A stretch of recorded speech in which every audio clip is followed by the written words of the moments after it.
Lyca production Subaskaran மற்றும் red rain movies தயாரிப்பில் உலக நாயகன் கமல்ஹாசன் நடிப்பில் பிரம்மாண்ட இயக்குனர் சங்கர் இயக்கத்தில் உருவாகியுள்ள இந்தியன் 2 திரைப்படம் உலகமெங்கும் உள்ள உங்கள் அபிமான திரையரங்குகளில் வெற்றிகரமாக ஓடிக்கொண்டிருக்கிறது. ஒடிஷா புரி ஜெகநாதர் கோயில் பொக்கிஷாரை இன்று திறக்கப்படும் என அம்மாநில அமைச்சர் ஹரிச்சந்தன் தெரிவித்திருக்கிறார். ஒடிஷா மாநிலம் புரியில் உலக புகழ்பெற்ற ஜெகநாதர் கோயில் உள்ளது. கோயிலில் தரைப்பகுதிக்கு அடியில் உள்ள பொக்கிஷ அறையில் பல ஆயிரம் கோடி ரூபாய் மதிப்புள்ள நகைகள் உள்ளிட்ட ஆபரணங்கள் உள்ளன. ஆனால் இந்த பொக்கிஷ அறை கடந்த 46 ஆண்டுகளாக திறக்கப்படாதது பல்வேறு சர்ச்சைகளை ஏற்படுத்தியுள்ளது. தேர்தல் பரப்புரையிலும் இது எதிரொலித்தது.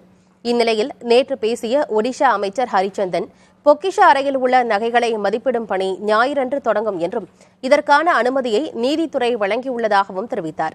இதற்கான வழிகாட்டு நடைமுறைகளை கோயில் நிர்வாக கமிட்டிக்கு அரசு வழங்கியதாகவும் அமைச்சர் தெரிவித்தார். நகைகள் மதிப்பிடும் பணி வெளிப்படையாக நடக்கும் என்றும் இதற்காக ரிசர்வ் வங்கி பிரதிநிதி ஒருவரும் உடனிருப்பார் என்றும் ஹரிச்சந்தன் கூறியுள்ளார்.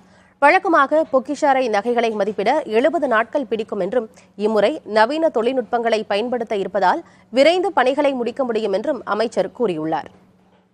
லைகா புரொடக்ஷன் சுபாஷ்கரன் மற்றும் ரெட் ரெயின் மூவிஸ் தயாரிப்பில் உலக நாயகன் கமல்ஹாசன் நடிப்பில் பிரம்மாண்ட இயக்குனர் சங்கர் இயக்கத்தில் உருவாகியுள்ள இந்தியன் 2 திரைப்படம் உலகமெங்கும் உள்ள உங்கள் அபிமான திரையரங்குகளில் வெற்றிகரமாக ஓடிக்கொண்டிருக்கிறது.